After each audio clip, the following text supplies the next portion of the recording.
An important investigation raising controversial questions about how far is too far when it comes to physical discipline and control in schools.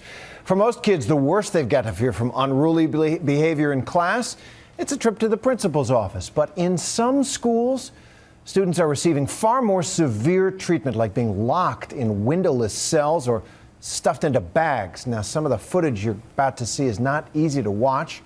Here's ABC's Brian Ross with a Nightline Investigates. This surveillance video shows a high school student by the name of Andre McCollins in the lower right of the screen, about to go through what his school calls skin shock therapy for misbehavior. About 60 volts of therapy. There are no national standards for the punishments or restraints used on school children, including those like Andre with severe behavioral difficulties. I can't believe they call themselves human and do such a thing to someone who's so vulnerable. It is an extreme example, but perfectly legal. An ABC News investigation found that only 17 states have specific laws that protect students from harsh, some say barbaric methods of restraint and other techniques. Someday I think we're all gonna look back and we're gonna say, can you believe what we did here? Why are there red marks all over him? In Dallas, this video was made by the mother of a 4th grade boy with autistic characteristics. She tried to get the staff member to let go of her child. Let him go! In Kentucky, a mother found her autistic 8-year-old son had been stuffed into a duffel bag like this one, specially made to restrain children. And schools across the country are investing in specially built so-called seclusion rooms or scream rooms, like this one, where young students can be locked up for hours. They'd lock you in there, and it was dark, there's no windows, you're just stuck in there for the whole day. At the age of 11, Jordan knows all too well what can happen. It's scary, really scary. Even for the bravest person in the world, it's still really scary. Now, some members of Congress are trying to get such restraint and seclusion techniques prohibited or restricted by federal law. There's thousands and thousands of children that have been traumatized, that have been injured. But the proposed law is opposed by public school administrators as too restrictive. They say they need a range of techniques and leeway to deal with autistic students and others who are increasingly being mainstreamed into public schools. They're emotionally disturbed, they have behavioral issues, and they tend to act out. And when they do act out, sometimes they become a danger to themselves or a danger to others. Daniel Dominique of the School Superintendents Association agreed some of the techniques being used, including the electric shock seen on the tape, are indeed too much. They're horrendous. It makes me sick. Dominique admitted some teachers do need more training, but he defended the use of some of the restraints others call barbaric, including the seclusion or scream rooms. If the situation warrants it, in order to protect the child from hurting himself, but you know what? But you don't think that's barbaric? Is it? Listen, then I'm a barbarian. But all too often, students have died after being restrained with the approved techniques. The most recent, 16-year-old Corey Foster of New York City.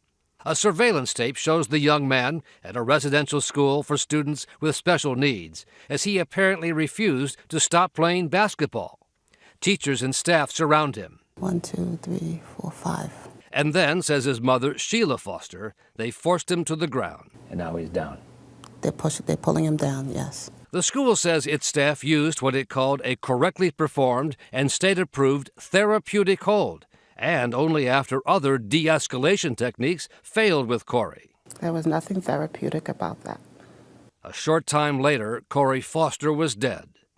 The medical examiner ruled it an accident, that Corey died of cardiac arrest while being subdued. Just looking at these pictures, knowing that I won't feel him hug me anymore or say, I love you, Mommy. Yes, it hurts. Focus up here, guys. The Centennial School in Bethlehem, Pennsylvania says there is an alternative to the physical, hands-on approach used in so many schools.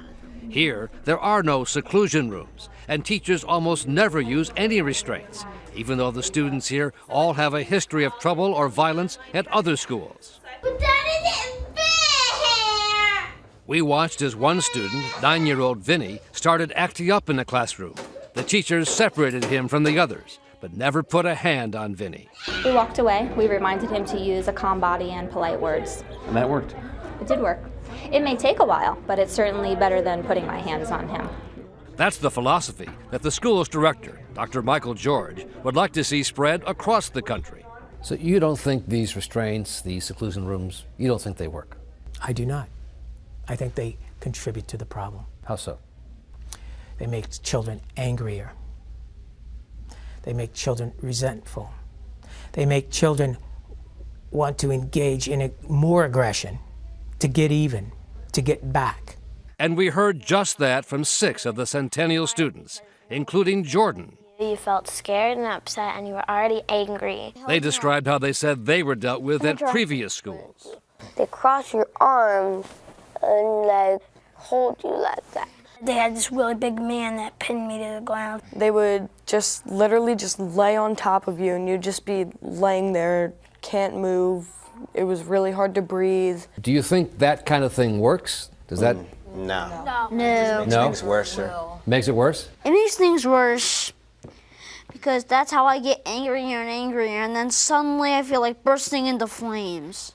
It isn't a very pleasant thing to be restrained at all. I think sometimes when you get upset, it's always nice to get a good hug or something. But for now, what happens at this school is the exception, not the rule.